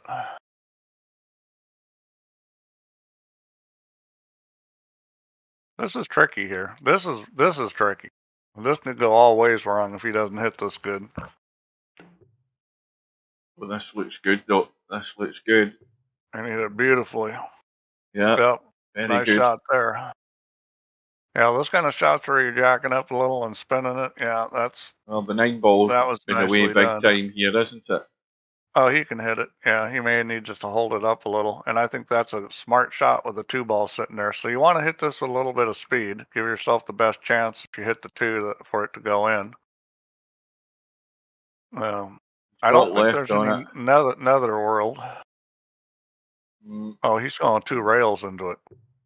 Oh, he's going up there. Oh, wow, I would have kicked behind the 9 because if you kick behind the 9 with the right English, you can straighten the cue ball out so it's running at a straighter line at the 1.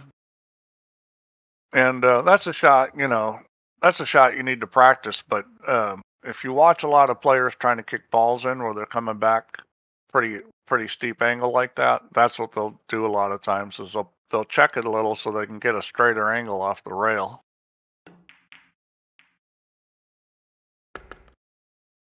And this is looking like it's going to be well, hill 8. Not quite yet because he's going to obviously pot the 2 and 3, But he doesn't want to leave himself straight in this 3 down the rail. He wants to be getting somewhere good in the 4 to get out of there for the 5. Yeah, well, the 3's close enough to the rail. He only needs to be a little off of it. You just roll this and bump. You don't need to come off the rail that far with the 3 close because it'll come across real easy.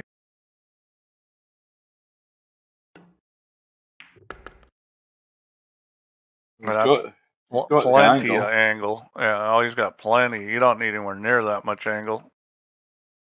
That's almost getting to the point where it starts getting hard to control the speed, where you got to kind of kill this shot. Uh-oh. See, I'll tell you right now, Hugh, that's from getting too much angle on that. Yeah. I mean, he should have left that thing an inch or two off the rail, because when the object ball is close to the rail, it's real easy to get speed with a cue ball off the rail and get it to slide across.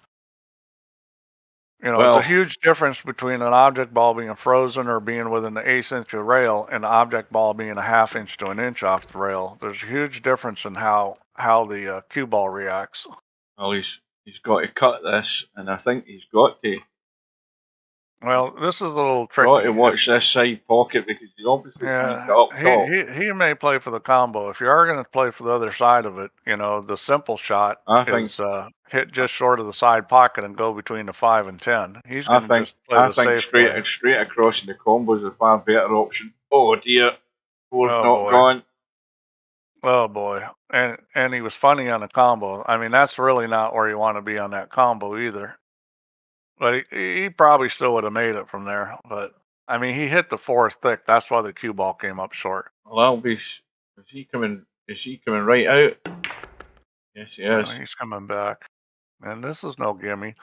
So you know, anytime you hit a shot thin or fat, it affects how much speed the cue ball's got on it.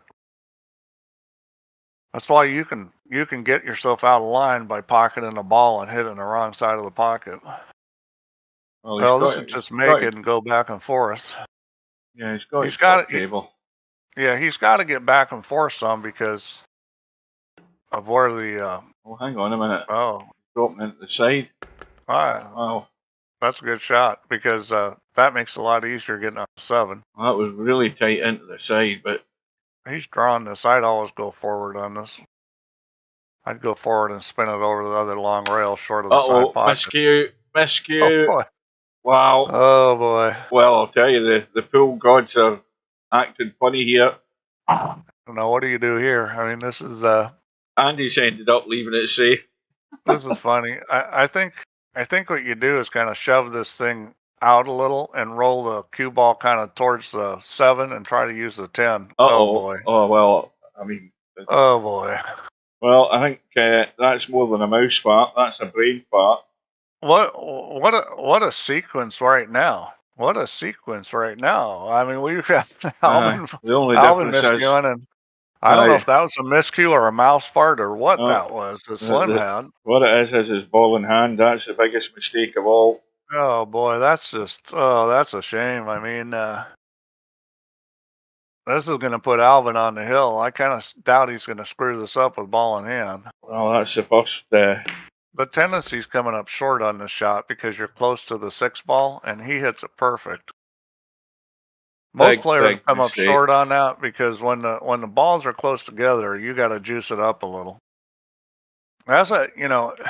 When you got ball in hand, you can use that to your advantage. If you only want the cue ball to roll a little bit, you put the cue ball close to the object ball. If you want it to roll more, you go further away. So, you can control your rollout by how much space is in between the cue ball and the object ball. And Albin is, Albin's pretty savvy. He knew that needed to be hit. Well, Slim's going to be breaking to stay in the match. As he will be from here on in if it goes any further. Airpig wants chalk.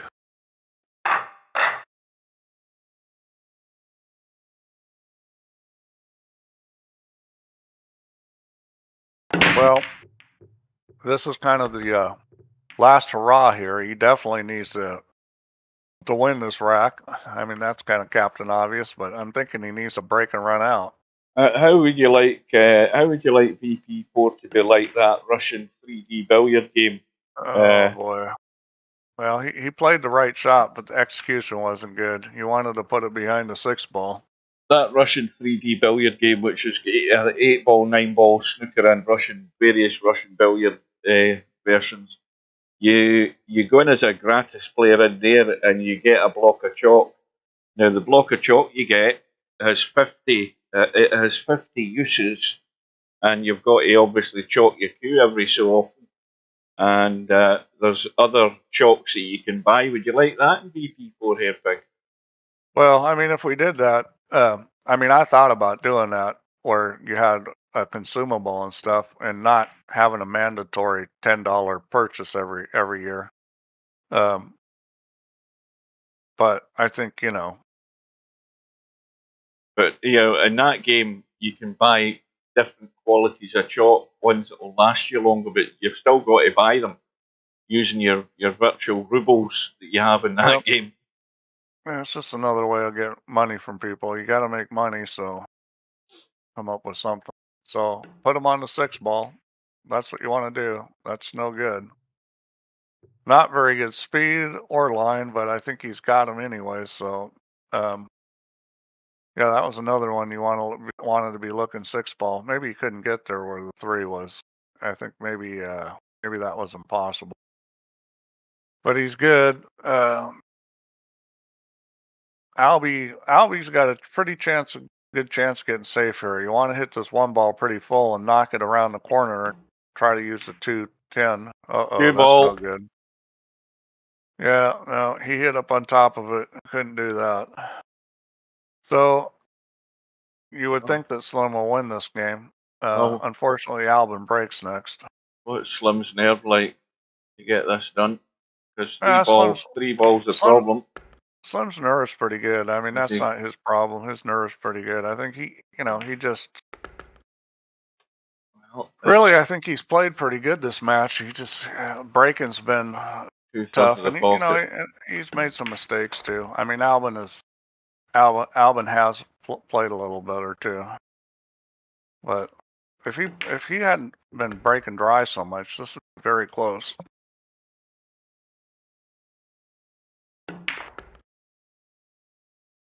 Well, it used to count interchange X.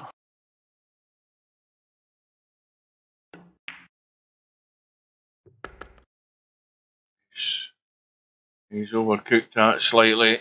Yeah, but this goes right behind the 9. Shoot it in the same pocket.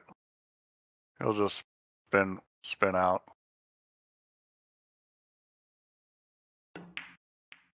Oh, he hit the 9. Well, that was good. He came out good. I didn't think he needed a hit. I thought he could get by without hitting that. I don't know if it's the way he hit it or he really couldn't get by.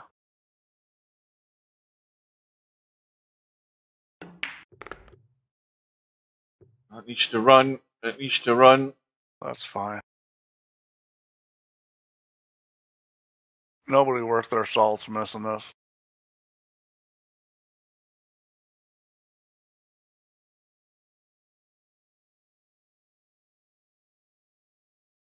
Albin, we both forgot to chalk.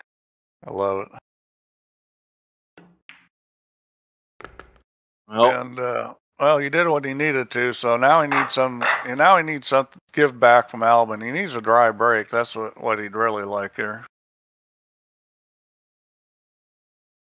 And that's a good break. Good cue ball. Made a ball. 1 ball just got bumped. Got kind of a rotten kick on the 1, but I mean, he's got a lot of safety options here. Well, I don't think he'll be playing safe. This is getting cut in. Yeah, this is going.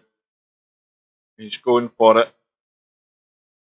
Yeah, I mean, whether the 2 ball is, he's going to come up with a shot. Uh-oh.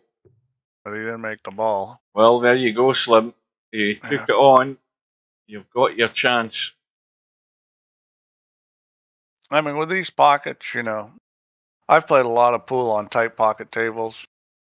You don't shoot that on a tight pocket table unless it's like, I've shot that when it's like the 7 or 8 ball and they're not really good safeties. I felt good about my game. I might fire at that, but tight pocket table, for sure you're playing safe there. High ball's fine. Yeah, I mean everything looks pretty good here. How's the four Yeah, ball? the 4 to the 5 is, I think, is the biggest issue. Yeah, Uh-oh. he's kind of straight here. He didn't Yeah, want to get that close to the rail. Yeah, he's gonna jack this up and drop back. Or yeah, good speed there. That's nice. So yeah, I mean, I would have left more angle than that. Well, forward and left English. No, I The think he'll corner. go with right He's English. going right. He'll come behind it. Yeah. Watch the side pocket though with that shot. Oh. Yeah. He spun it up, but no, he's okay now. But yeah, I mean, Slim, I like the way he's moving the cue ball. You know, just kind of how he's going about it. You know, he's not afraid to use English when he needs to, and speed's good, looks under control. Yeah, Slim's got a real nice game. He just needs a little bit of luck here to get through this. So he's breaking, which has been his weak point. He needs to break and make a ball and get a shot on the 1 or whatever the low ball is.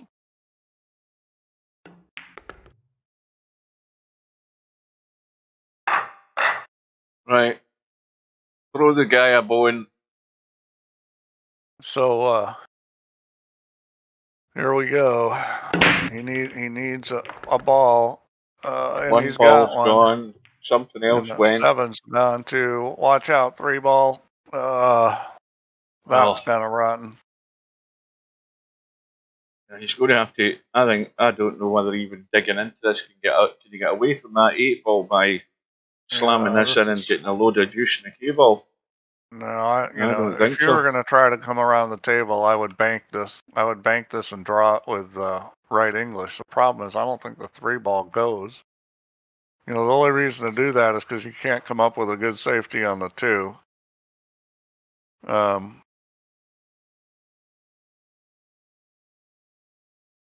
he's digging in big time. He's trying to thin this in and come away. No, he's cutting it to the right. He's going to bank this in a corner. Oh, is banking in the side. So he's going to go for the big. This is the big draw shot with a lot of English. You got to hit this hard, just like that. Well, he's played it well. So now, you know, the great thing about that is he's in a position he can play safe here. He's just got to decide what kind of safety he wants to play. The dink one's probably the simplest. Control the speed, and he does. Boy, that was a touchy shot. You know, I'd be crapping my pants. Well, if I was Slim's calling the 9. He's got to juice this up a fair bit. No, Albin's calling the 9. It's Albin. Sorry, Albie. And this is, this is a shot that he's got a pretty good chance of making. It's just control the spin off the rail. Yeah. Very well done. You know, hit at the right speed with the right amount of masse. Is he really going to try and get cute here and dink in behind this 5? That's really touchy. He's going all out for the cut. Yeah. Boy, I wouldn't cut this in. I'd play some kind of safe. You can roll this 3 ball up towards the 6 and try to use a 4 or 10. I mean, there's no way I'm cutting this. In fact, he's not even taking the cut on. No, I think he learned his lesson, and that's a good shot there too. I mean, that's what you do when you're sitting in the hill, you know, and you've got a chance of a decent safety. You stick them in trouble. So you want to kick this 2 rails because that's the best way to get the cue ball to come out of there. And even though it's real close to the 2nd rail, this is just sort of a medium light speed. That's too hard. Yeah. See, you didn't want to hit that hard. You want to hit a speed that if you missed it, it came back off the long rail back to the center of the end rail. And I think that's going to be all she wrote.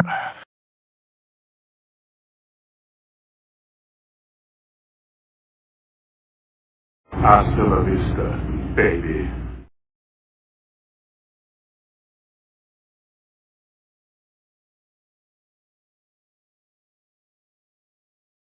Well, Slim played a pretty good match. I mean, I don't think he's Slim played bad at all. I mean, it's just he's getting close to being a contender in these things where he could win these world championships. I think he's just, he's got to make a few better decisions, and his game looks really good. He's not that far away. I mean, Albin had to play good to beat him. If Albin played like he did against Larry, Slim would have been the winner.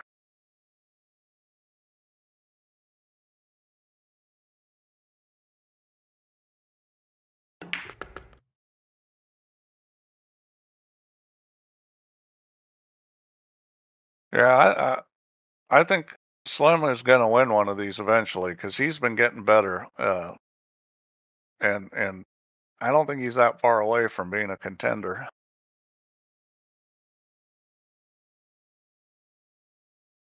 So is he just going to dink this in? Is he going to roll around? He'll roll around. Yeah. Now he's clean on the 10, and it's all over. Now this is the ball you never draw. See, and he's doing it wrong. You don't draw this ball. That ball you just come off the side rail. So Albinario marches on by 13 racks to 10. Let's have. I mean, that was well done to Slim for staying with him. A little break. Either way, Slim could have been right in it to that last rack, but it wasn't to be. But that's why Albie's so tough to beat. Albie says he played better. I don't agree with that. I think the play was pretty close, but the break was the difference. So Albinario is through, and Albinario is lying in wait for the loser of the match between Stubb and Vinces. We'll go to the event. We'll have a quick reminder of the schedule. Spectre Dawn against Paul is on Friday afternoon at 2:30 p.m. GMT. I'll be there for that. I'm finished work at that time. We've got Cobra Interchange X. That is Saturday evening at 5 p.m. We have the start of the league. I'll be covering that, and then I'll be jumping ship, abandoning my team, and going to watch the Cobra Interchange X match at 6 o'clock, which is 1 p.m. Eastern. And then there's a match that either Steve or Slim will cover, hopefully. The match with Stubb and Vinces, which is on Sunday evening or Saturday evening, midnight, 12 a.m. That would be 7 p.m. Eastern. I think that is, if I'm right. We'll have a quick look at the stats for this match with Albie and Slim. I'm not thinking that the breaks are going to be that impressive, although I think Albinario is going to be slightly better numbers. It seems like that. Albinario and OnePocketSlim.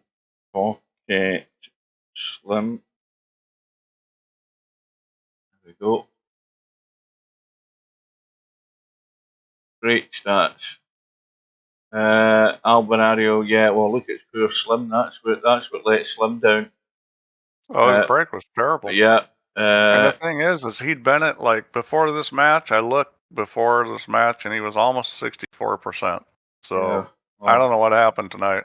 Must have been that change in the rack I did. Only 25%. Albinario 4 runouts from the break. Rack's high run for Albie, I mean 7. That I think is one of the best.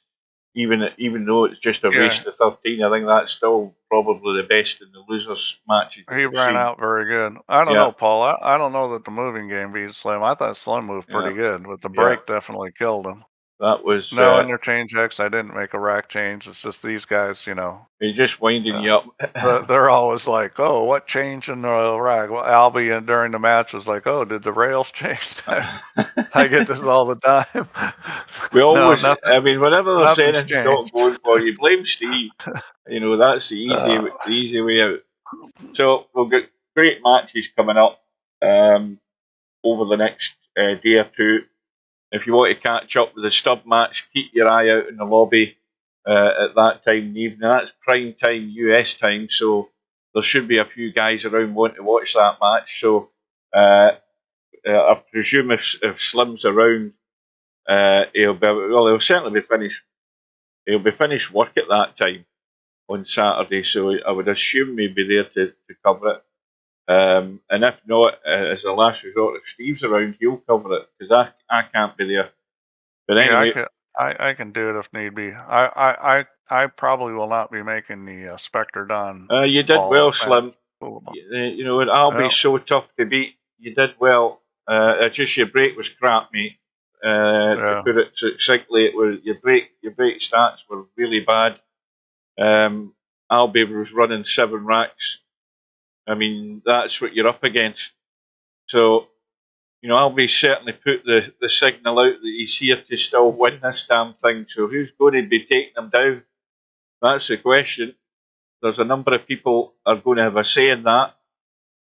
Is there going to be a surprise in this tournament? There still can be. The biggest surprise, of course, would be if Stubb won it. It's probably, you know, obviously as one other player goes out the tournament, that shortens the odds slightly for Stubb.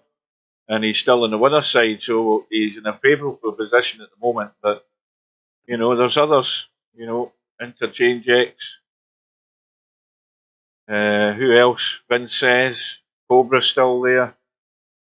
So, you know, yeah, it's a loaded field. There's lots going to happen, but I think, you know, if you're going to survive now and you're going to be winning this event, you've really got to get a break that's working for you. Albinario still, it was better tonight, but it's still there's better numbers than that throughout the tournament. So Albin's going to play the loser of Stubb and Vinces. Yeah, that's going to be interesting. And after the Interchange X Cobra match, whoever wins that is going to play the loser between Paul and Spectre Dawn. Yeah, well, Paul thinks it's going to be himself that's coming through, but he can't be thinking that way. You can't be thinking that way because anything can happen. You've certainly got to play at your highest level if you're going to take out Spectre Dawn. Because don't forget, the pressure's on Spectre Dawn because he's getting into the match odds-on favourite. Put some kind of move on him. Email him a virus or something. And he's yet to win one of these big events. So think of the pressure that's on Spectre Dawn. You know, he's taken out Albinario, he's taken out Cobra, and he might be thinking in the back of his mind, right, well, this is looking good. And then you never know what happens when you start thinking that way. That's never the way to approach it. I don't think he will, though. But anyway, I enjoyed that match tonight. It was good. Very good from Albinario and very good from Slim. I can't really be critical in Slim at all. Okay, everybody's making the odd mistake, but, you know, it's that tough against Albie that when you give him a sniff and the table's as good as it is, you know he's taking it out. You're always back against the wall against him, especially if you drop down early. But Slim did well to hang in a couple of times there. He played good enough to win. He just didn't break good enough. Yeah, that was it. That was a killer. I got a couple things. So Honolulu should be working. I need you guys to test that. You know, when you start up the match, go in there to the advanced settings and turn off the forced call shot. Yeah. And play some of that and make sure that everything works. And I need multiple people to start playing this, like play some free play and stuff because you know, we need to do this, and now that the forced call shot's off, it's going to be a lot more fun to play where you don't have to call every shot because that gets tedious. So, you know, do a challenge room or whatever you guys like doing, but it needs play. Yeah, well, I did a quick test and everything works when I tested it. This call works. Yeah, that's a call thing. That's not testing it. It needs play. It needs to be played. The other thing is that International Rules 8-ball is in there, and that needs testing. So you pub pool players or you guys that like International 8-ball need to get online and test that. And that's all I got. I haven't even looked at that. Where is it in this thing? Does it say International on the list? It does. It's at the bottom. 8-ball International. Oh, right. So 8-ball International. Why have we got it in custom table? What the hell's been changed here, I wonder? Let me have a look. Right, so it's on default table. It's on 3 games. Oh, hang on, I didn't put myself in. So it's on the bar table. The pub table. Yeah, it's a pub. It's a pub game. Right, so right, what's the difference in this game then, Steve? Because I've got no clue. Well, you really need to read the rules. There's one difference. You have to nominate a color.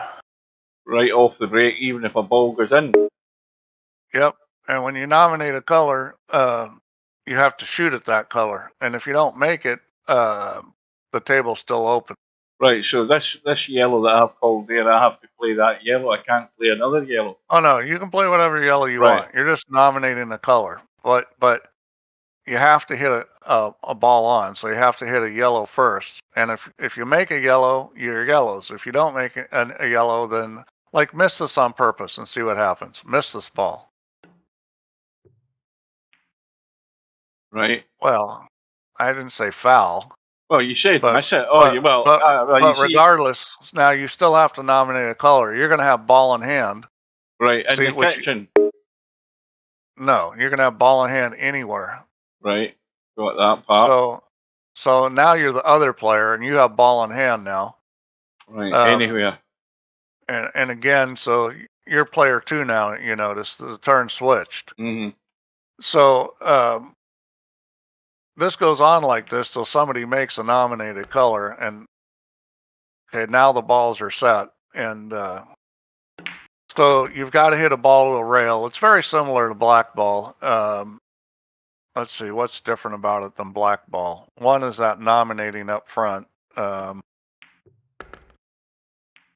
some other little things. See that shot? See how I used the red there? Did you notice that?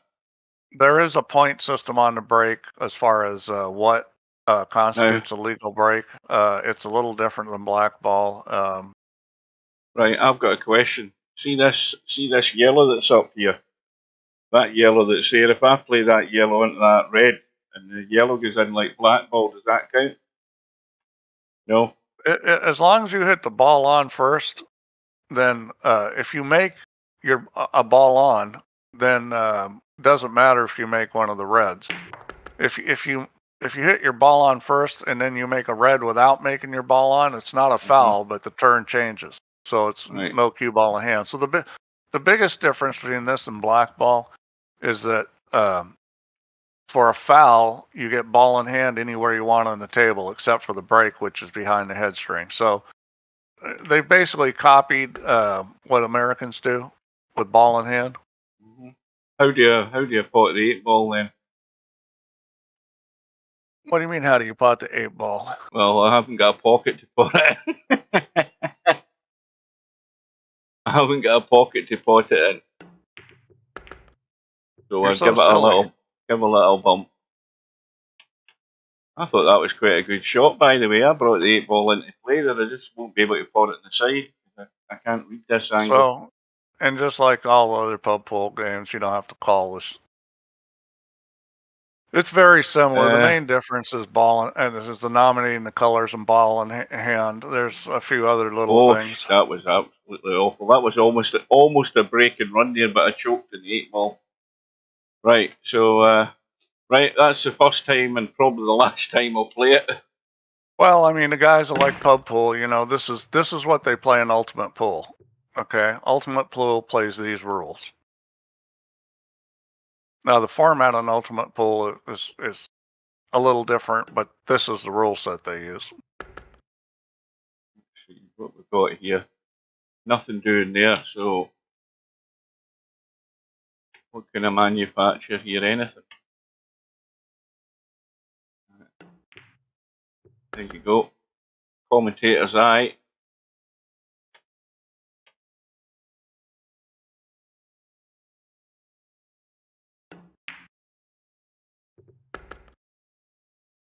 Now this is my chance to win the rack after my opponent made that terrible mistake.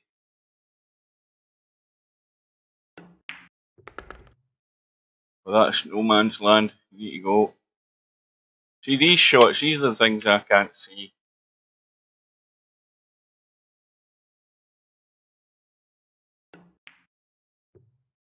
And that's going to land at the top.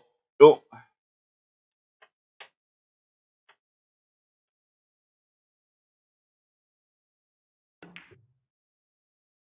That's not going to cheat the pocket. Yeah, too soon to the rail. International 8 ball. I'd never heard of that till it was mentioned on here. So I've got ball in hand. No, wait a minute. 8 ball not hit first. Hang on, what the hell happened here? Oh no, I'd missed. That's right, because I was on the 8, but I'm forgetting I'm playing myself. Yeah. Right, anyway. So that game's now in VP4. 8 ball international. How many games is that now? 1, 2, 3, 4, 7, 8, 9, 10, 11, 12, 13, 14, 15, 16, 17, 18, 19, 20, 1, 4, 5, 6, 7, 8. 28 games that you get in it. Right, well, I'm off, guys.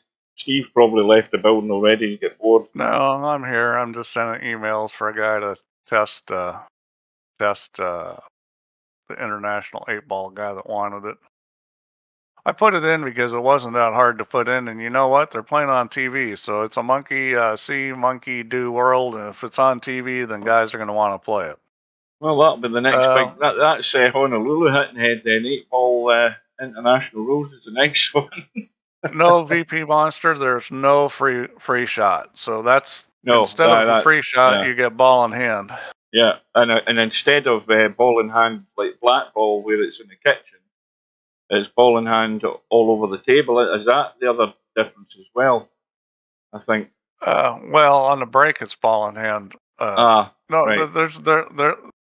There's either ball in hand in the kitchen on the break or ball in hand everywhere, but there's no free shot. So the penalty for a foul is ball in hand. The thing you have to understand though is some things that you think might be a foul, like potting your opponent ball, is not a foul. As long as you've hit your own ball first, you can pot an opponent ball. It's not a foul. You just lose your turn. Yeah. Right. Good. Right, guys. Thanks for your company. That's getting to bedtime for me. Thanks to Steve for joining us. And, well, you'll catch one of those matches over the weekend, I'm sure. Hopefully we can get to see, or at least I can get to see the sub match. I look forward to that. And I'll be here for the other ones that are at suitable times for me. So keep your eye out for them. If you miss them, they'll be on the playlist on YouTube. So you can always catch up on anything you might miss. So until we meet again, I will bid you all. Yep. Thanks for streaming, Hugh. Good night, guys.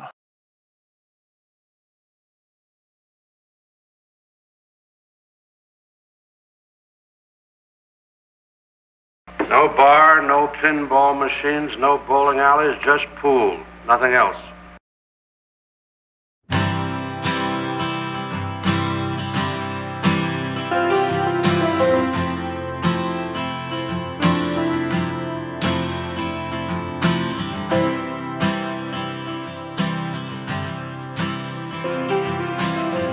Hasta la vista, baby.